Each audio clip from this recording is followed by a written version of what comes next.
के सरकारी अस्पतालों में रेजिडेंट डॉक्टरों की हड़ताल खत्म हो गई है। दिल्ली के स्वास्थ्य मंत्री सत्येंद्र जैन ने देर रात ट्वीट करके इसकी जानकारी दी। इससे पहले केजरीवाल सरकार ने तकरीबन 15,000 हड़ताली डॉक्टरों पर एस्मा लगा दिया था।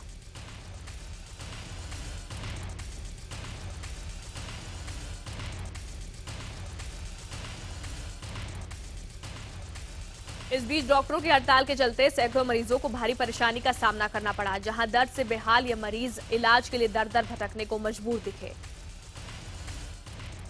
IBN-7 के ऑपरेशन काला पानी के बाद दिल्ली की आम आदमी पार्टी सरकार ने पानी के टैंकरों की कालाबाजारी से इंकार किया है। IBN-7 से खास बातचीत में दिल्ली जल बोर्ड के चेयरमैन कपिल मिश्रा ने कहा कि जल बोर्ड के टैंकरों में GPS लगाए, इसलिए उन्हें पानी चोरी नहीं की जा सकती। अपनी पड़ताल में IBN-7 ने पाया कि जल बोर्ड के पंपिंग दफ्तर देवली से टैंकर निकलता तो है, मगर वहां पहुंचता नहीं है। दिल्ली के बेहद पॉश ग्रेटर कैलाश जल बोर्ड का 5,000 लीटर पानी का टैंकर एक शख्स 1100 रुपए में बेचने को तैयार था। IBN-7 की पड़ताल में पानी का डॉक्टर भी सामने आया है। दिल्ली जल बोर्ड में स्टेनलेस स्टील पानी के टैंकर खरीद में 400 करोड़ के घोटाले का मामला सामने आया है। दिल्ली सरकार ने पूरे मामले की जांच के आदेश दिए हैं। बता दें, मामला 2012 से 13 का है, जब तत्कालीन मुख्यमंत्री शीला दीक्षित जल बोर्ड की अध्यक्ष थी और चौधरी मतीन अहमद उपाध्यक्ष। दिल्ली में बीजेपी विधायक ओपी शर्मा ने आरोप लगाया कि केजरीवाल की दिल्ली की नागरिकता को लेकर जितेंद्र सिंह तोमर ने ही फर्जी कागजात बनाए थे, इसलिए तोमर को लेकर केजरीवाल का रुख थोड़ा नरम है। बीजेपी का आरोप है तोमर ने केजरीवाल को धोखा नहीं दिया, बल्कि खुद केजरीवाल भी इस धोखे में शामिल है। केजरीवाल ने तोमर मामले पर दिल्ली विधानसभा में कहा है कि उन्हें गलत जानकारी दी गई थी, उन्हें अंधेरे में रखा गया था, जिसके बाद तोमर मुद्दे पर दिल्ली विधानसभा में बीजेपी विधायकों ने जमकर हंगामा किया। सत्र शुरू होते ही बीजेपी नेता विजेंद्र गुप्ता ने सीएम केजरीवाल से जितेंद्र तोमर मामले पर सफाई मांगी। हंगामा बढ़ता देख मार्शलों ने ओम प्रकाश शर्मा को सदन से बाहर निकाल दिया, जबकि विजेंद्र गुप्ता और जगदीश प्रधान वेल में बैठे रहे। दिल्ली के सीएम केजरीवाल ने पीएम मोदी को ललित गेट में फंसी विदेश मंत्री सुषमा स्वराज और राजस्थान के सीएम वसुंधरा राजे पर कार्रवाई की चुनौती दी है।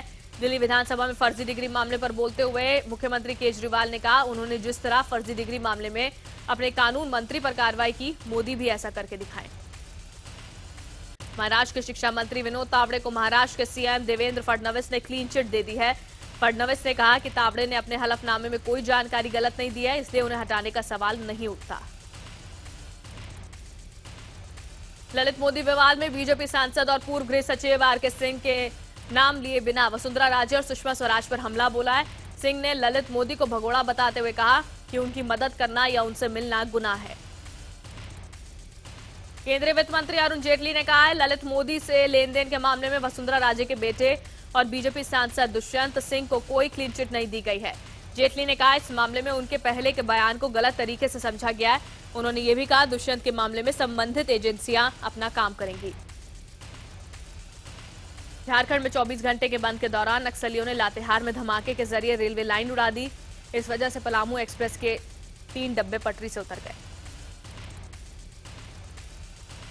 26/11 के गुनहगार लखवी को लेकर संयुक्त राष्ट्र में चीन के रवैये पर भारत ने कड़ा ऐतराज जताया है। पीएम मोदी ने चीन के रुख पर नाराजगी जताते हुए चीन के शीर्ष नेताओं के साथ इस मुद्दे को उठाया। चीन ने बयान जारी कर बताया कि पीएम मोदी ने चीनी लीडरशिप के साथ यह मुद्दा उठाया है। भारत ने मुंबई हमले के मास्टरमाइंड और लश्कर-ए-तैयबा कमांडर जकीरुर रहमान लखवी की रिहाई को यूएन के प्रावधानों का उल्लंघन बताया था और यूएन से पाकिस्तान के खिलाफ कार्रवाई की मांग की थी। यूएन सैंक्शंस कमेटी ने भारत के अनुरोध पर 26/11 मुकदमे में लखवी की रिहाई पर पाकिस्तान से जवाब मांगा था, लेकिन चीन ने इस कदम को इस आधार पर रोक दिया कि भारत ने इस मामले में पर्याप्त जानकारी उपलब्ध नहीं कराई। विश्व हिंदू परिषद की नेता साध्वी प्राची ने नया विवाद खड़ा कर दिया। उन्होंने कहा, योग का विरोध करने वालों को पाकिस्तान चले जाना चाहिए। All India Muslim personal law board की तरफ से योग का विरोध करने पर वीएचपी के नेता की तरफ से ये टिप्पणी आई है। साध्वी प्राची के बयान पर प्रतिक्रिया देते हुए मुस्लिम धर्मगुरु खालिद फिरंगी महली ने इस तरह के बयान देने वाले लोगों पर सरकार को कार्रवाई करने को कहा है। लॉ बोर्ड ने एनडीए सरकार द्वारा योग, सूर्य नमस्कार और वंदे मातरम के प्रचार पर जोर देने की भी आलोचना की है। लॉ बोर्ड के सेक्रेटरी मौलाना वली रहमानी ने मुस्लिम संगठनों और इमामों को लेटर लिखकर कहा है कि इस्लाम और इसकी शिक्षाओं पर हो रहे हमलों को लेकर सचेत रहें। वहीं लॉ बोर्ड की चिट्ठी पर प्रतिक्रिया देते हुए बीजेपी ने all India Muslim personal law board के नजरिए को गलत बताया, जबकि दूसरी तरफ कांग्रेस ने लॉ बोर्ड को एहतियात बरतने की सलाह देते हुए कहा कि बीजेपी चाहती है कि मुसलमान ऐसे मामलों में रिएक्ट करें। संसद भवन की कैंटीन में खाने पीने पर बीते साल 14 करोड़ रुपए से ज्यादा और पिछले 5 साल में 60 करोड़ से ज्यादा की सब्सिडी दी गई। ये खुलासा सुभाष अग्रवाल की दाखिल की गई आरटीआई से हुआ। बता दें, संसद भवन परिसर की करीब आधा दर्जन कैंटीन का संचालन उत्तर रेलवे करती है। सब्सिडी का पैसा लोकसभा सचिवालय की तरफ से दिया जाता है, जहां साल दर साल सब्सिडी बढ़ती जा रही है। संसद की कैंटीन में दाल फ्राई 4 रुपए, सब्जी 5 रुपए और डोसा 6 रुपए में मिलता है। वहीं बिरयानी और चिकन करी 12 रुपए और 29 रुपए में दी जाती है। सवाल उठ रहे हैं, जब सांसदों को भत्ते में तमाम सुविधाएं दी जाती हैं, तो जनता के पैसे से उन्हें खाने में सब्सिडी देने की क्या जरूरत है। वित्त मंत्री अरुण जेटली ने नेटवर्क 18 से खास बातचीत में कहा, सरकार बिहार को स्पेशल पैकेज देने के बारे में सोच रही है और जल्द ही इस पर कोई बड़ा फैसला हो सकता है। जेटली ने कहा, बिहार में काफी विकास की संभावनाएं हैं और केंद्र सरकार उसके लिए बिहार की मदद करेगी। ममता बनर्जी के भतीजे अभिषेक के खिलाफ भड़काऊ भाषण देने के मामले में केस दर्ज किया गया है। बीजेपी के मुताबिक अगर अभिषेक पर जल्द कार्रवाई नहीं की गई तो वो कलकत्ता हाईकोर्ट का दरवाजा खटखटाएंगे।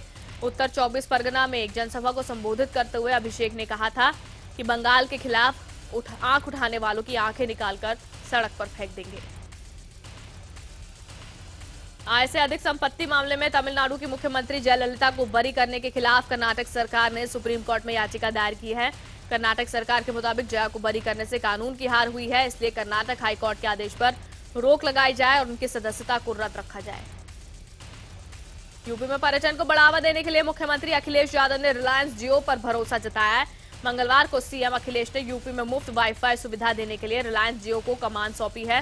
रिलायंस जियो धार्मिक, ऐतिहासिक और अहम पर्यटक स्थलों पर मुफ्त वाईफाई सुविधा उपलब्ध कराएगा। इन स्थलों में इमामबाड़ा, लोहिया पार्क, काशी विश्वनाथ मंदिर, ताजमहल, फतेहपुर सीकरी, दुधवा नेशनल पार्क में सैलानी मुफ्त वाईफाई की सुविधा ले सकेंगे।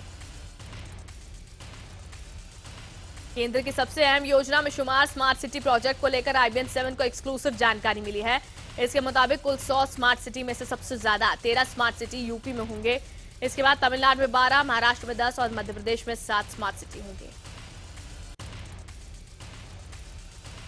मुंबई में जहरीली शराब कांड के मास्टरमाइंड को दिल्ली से गिरफ्तार कर लिया गया है। आरोपी गुजरात से केमिकल लाकर मुंबई में अवैध शराब बनाता था। पुलिस के मुताबिक शुरुआती जांच में पता चला है आरोपियों ने पीड़ितों को शराब की जगह खतरनाक केमिकल मिला हुआ पानी दिया था। उधर महाराष्ट्र कैबिनेट ने पूरे मामले पर हाई लेवल कमेटी बनाकर जांच शुरू कर दी है। बारिश से बेहाल मुंबई को मंगलवार को हाई टाइड का सामना करना पड़ा। समंदर में करीब 12 फुट ऊंची लहरें उठी। भयंकर लहरों को देखते हुए बीएमसी ने मरीन ड्राइव खाली करा लिया। सुबह से मुंबई के दादर, बांद्रा समेत कई इलाकों में रुक रुक कर तेज बारिश हुई। यूपी पुलिस ने अखिलेश सरकार में मंत्री और कद्दावर एसपी नेता आजम खान की भैंस चुराने के आरोपी को गिरफ्तार कर लिया है। पुलिस 1.5 साल बाद आरोपी शख्स को गिरफ्तार कर पाई है। बता दें, इस मामले को लेकर आजम की खूब आलोचना हुई थी।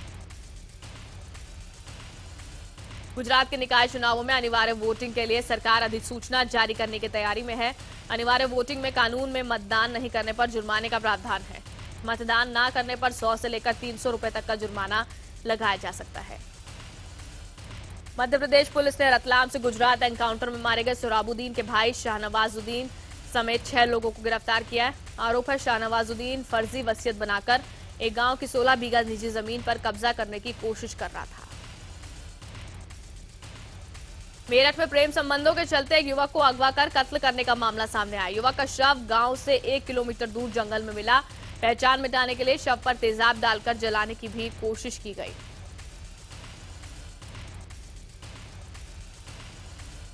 देहरादून में पर्यटक स्थल गुच्चू पानी में जलस्तर बढ़ने से 24 पर्यटक फंस गए। पर्यटक उत्तराखंड और यूपी से आए थे। पुलिस और फायर ब्रिगेड को जानकारी मिलने के बाद पर्यटकों को रेस्क्यू किया गया। उत्तराखंड के देहरादून में पुलिस ने आधा किलो अफीम के साथ एक तस्कर को गिरफ्तार किया है। पुलिस ने इसके पास से करीब 2 लाख रुपए भी बरामद किए। पुलिस के मुताबिक आरोपी तस्कर एक पार्टी के लिए उत्तरकाशी से हरियाणा अफीम की सप्लाई के लिए ले जा रहा था।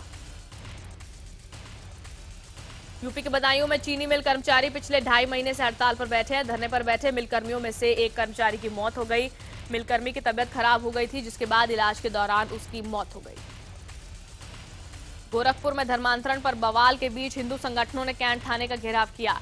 हिंदू संगठनों ने ईसाई मिशनरी के लोगों पर लालच देकर धर्मांतरण करने का आरोप लगाया। पुलिस ने मौके पर पहुंचकर लोगों को शांत कराया। अंबेडकर नगर में पति पत्नी के विवाद में पुलिस ने शख्स के घर में घुसकर उसे जमकर पीटा। पुलिस वालों ने निर्दयता दिखाते हुए शख्स को नंगा कर दिया और फिर उसके मुंह में लाठी डाल दी। युवक की हालत बेहद गंभीर है। युवक को अस्पताल में भर्ती कराया गया है। यूपी के संत कबीर नगर में कोल्ड ड्रिंक में कीड़े निकले हैं। लोगों के मुताबिक ये पहली बार नहीं है जब कोल्ड ड्रिंक में कीड़े निकले हैं। इससे पहले भी कई बोतलों में कीड़े पाए गए हैं। कानपुर के सरकारी अस्पताल में लापरवाही का मामला सामने आया। अस्पताल में डिलीवरी कराने आई एक महिला की गलत इंजेक्शन लगने से मौत हो गई। महिला ने सुबह ही बच्ची को जन्म दिया था, जिसके बाद उसे जब दर्द हुआ तो नर्स ने उसे इंजेक्शन लगा दिया और उसकी मौत हो गई। बिहार के पटना विश्वविद्यालय में वीसी के सचिव पर कुछ बदमाशों ने हमला कर दिया। युवक को गंभीर हालत में अस्पताल में भर्ती कराया गया। ऑफिस से घर जाते वक्त यह हमला हुआ जब करीब 6 बदमाश आए और लाठी डंडों से उन पर हमला बोल दिया। बांग्लादेश और भारत के बीच 3 मैचों की सीरीज का आखिरी वनडे आज मीरपुर में खेला जाएगा। ये मैच दोपहर 2:30 बजे से शुरू होगा। आपको बता दें, सीरीज के शुरुआती 2 मैच जीतकर बांग्लादेश पहले ही सीरीज पर कब्जा कर चुकी है। बांग्लादेश के हाथों हार के बाद धोनी की आलोचना से खफा अश्विन प्रेस कॉन्फ्रेंस में कहा, अगर मेरा कप्तान मुझे मरने के लिए भी कहे तो मैं पीछे नहीं हटूंगा। उन्होंने कहा, पूरी टीम के खराब प्रदर्शन के लिए कप्तान धोनी को अकेले जिम्मेदार नहीं ठहराया जा सकता। वीरेंद्र सहवाग अपनी रणजी टीम दिल्ली को छोड़ सकते हैं। खबरों के मुताबिक कई और राज्यों को रणजी टीमों की तरफ से सहवाग को लगातार ऑफर मिल रहे हैं, जिसके बाद वो दिल्ली रणजी टीम को छोड़ सकते हैं। सचिन तेंदुलकर और शेन वॉर्न ने अमेरिका में होने वाली अपनी T20 लीग के लिए वहां के 3 बड़े बेसबॉल मैदानों को बुक किया है। बता दें, ये लीग नवंबर में खेली जाएगी, जिसमें दुनिया के कई रिटायर हो चुके इंटरनेशनल खिलाड़ी हिस्सा लेंगे। भारत की पुरुष हॉकी टीम ने अपना विजय अभियान जारी रखते हुए विश्व हॉकी लीग सेमीफाइनल में पोलैंड को 3-0 से हराया। भारत की ये टूर्नामेंट में लगातार दूसरी जीत है। उसने पहले मैच में फ्रांस को 3-2 से हराया था। चीन की नानजिंग पुलिस ने एक दर्दनाक सड़क हादसे का वीडियो जारी किया है। सीसीटीवी में कैद इन तस्वीरों में एक तेज रफ्तार BMW बेकाबू होकर कई गाड़ियों से टकरा गई, जिसके बाद कार के परखच्चे उड़ गए। हादसे में महिला समेत 2 लोगों की मौत हो गई।